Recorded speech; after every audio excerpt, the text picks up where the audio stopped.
এবারের অর্থ বছরে বাজেট পেশ করার সাথে সাথে যেটি হয়েছে সেটি হচ্ছে মোবাইলে কথা বলার খরচটা বৃদ্ধি পেয়েছে। সাধারণত সরকার যেটি করে সেটি হচ্ছে এখন পর্যন্ত ৩ প্রকারের কর আরোপ করে আপনি যে টাকাটা মোবাইলে কথা বলার জন্য রিচার্জ করেন তার প্রতি।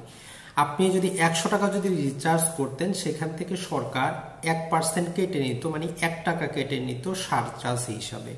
সাথে সাথে ১৫ টাকা কেটে নিত ভ্যালু এডেড ট্যাক্স বা মূল্য সংযোজন কর বা মূসক হিসাবে, এবং সাথে সাথে তারা 10% অর্থাৎ ১০ টাকা কেটে নিত সম্পূরক বা আবগারি শুল্ক হিসাবে। ওভারঅল যদি আমরা হিসাব করতাম, আপনি ১০০ টাকা যদি কথা বলার জন্য রিচার্জ করতেন তাহলে ২৮ টাকা ২৫ পয়সা সরকার কেটে নিত। তো এবারের বাজেটে যে ১০% সম্পূরক শুল্ক ছিল সরকার সেটাকে বাড়িয়ে ১৫% করে দিয়েছে, এবং সেই হিসাবে অলরেডি মোবাইল কোম্পানিগুলো কর্তন করা শুরু করে দিয়েছে। তো যাই হোক, নানামুখী সমালোচনা এবং আলোচনার মাধ্যমে তারা এখন সেই যে ৫% বৃদ্ধি করা হয়েছিল মূসক ১০ থেকে ১৫% যেটি করা হয়েছিল সম্পূরক শুল্ক বা আবগারি শুল্ক, সেটাকে তারা কমিয়ে আবার ১০% নিয়ে আসতেছে।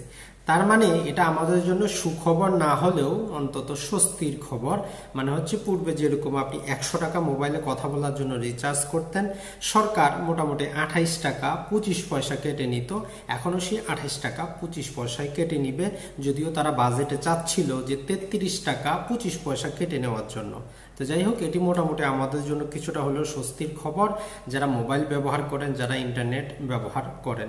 তো আসলে ২০১৪-১৫ সালের পূর্বে এত কিন্তু ভ্যাট, ট্যাক্স, মূসক, সারচার্জ, আবগারি শুল্ক ছিল না।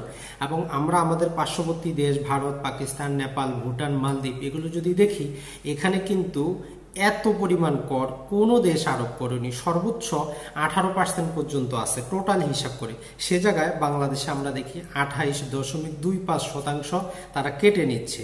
তো আশা করি সরকার তাদের যে ব্যয় মেটানোর জন্য নানা প্রকার সেক্টর থেকে তারা কাজ করাতে পারে, নাকি এই মোবাইল রিচার্জের উপর।